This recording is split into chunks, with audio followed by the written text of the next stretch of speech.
अगर तुम्हें लगता है मकर संक्रांति सिर्फ दिल के लड्डू और पतंग उड़ाने का त्योहार है, तो तुम सनातन के सबसे गहरे रहस्य को मिस कर रहे हो। क्योंकि ये वो दिन है जब भगवान नहीं, ब्रह्मांड दिशा बदलता है, जब सूर्य देव अपनी चाल पलटते हैं और उसी क्षण मनुष्य के भाग्य का पहिया भी उत्तरायण की ओर घूमने लगता है।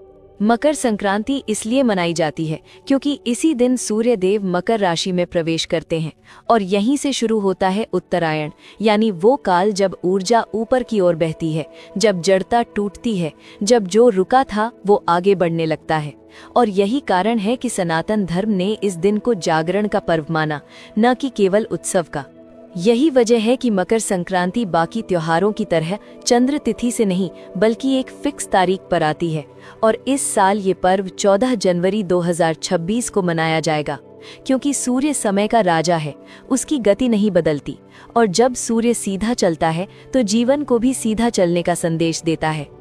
इस दिन तिल और गुड़ क्यों खाया और बांटा जाता है? क्योंकि तिल शरीर को ठंड से बचाता है और गुड़ वाणी को मधुर बनाता है। यानी सनातन साफ कहता है कि जीवन कठिन हो सकता है, मौसम सख्त हो सकता है, लेकिन इंसान का व्यवहार कभी कड़वा नहीं होना चाहिए। सुबह स्नान और सूर्य को अर्घ्य देना कोई कर्मकांड नहीं है, ये अपने भीतर के आलस्य, अंधकार और भ्रम को धोने की प्रक्रिया है। क्योंकि सूर्य को जल अर्पित करते समय मनुष्य अपने अहंकार को नीचे और चेतना को ऊपर करता है। इस दिन क्या करना चाहिए? दान करना, मीठा बोलना, किसी नए नियम या अनुशासन की शुरुआत करना, क्योंकि उत्तरायण में शुरू किया गया संकल्प लंबे समय तक टिकता है।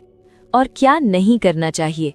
झगड़ा, नशा, अपशब्द, ईर्ष्या और अहंकार, क्योंकि मकर संक्रांति सिखाती है कि जैसे सूर्य दिशा बदलता है, वैसे ही अगर इंसान अपनी गलत दिशा नहीं बदलेगा तो आगे का पूरा चक्र व्यर्थ चला जाएगा। मकर संक्रांति सिर्फ त्योहार नहीं है, ये सनातन का चेतावनी दिवस है कि अब अंधकार का समय पूरा हुआ। अब या तो तुम ऊपर उठोगे या फिर पीछे छूट जाओगे। और यही वजह है कि ये पर्व हजारों साल बाद भी उतना ही शक्तिशाली है, उतना ही प्रासंगिक है और उतना ही खतरनाक रूप से सच है।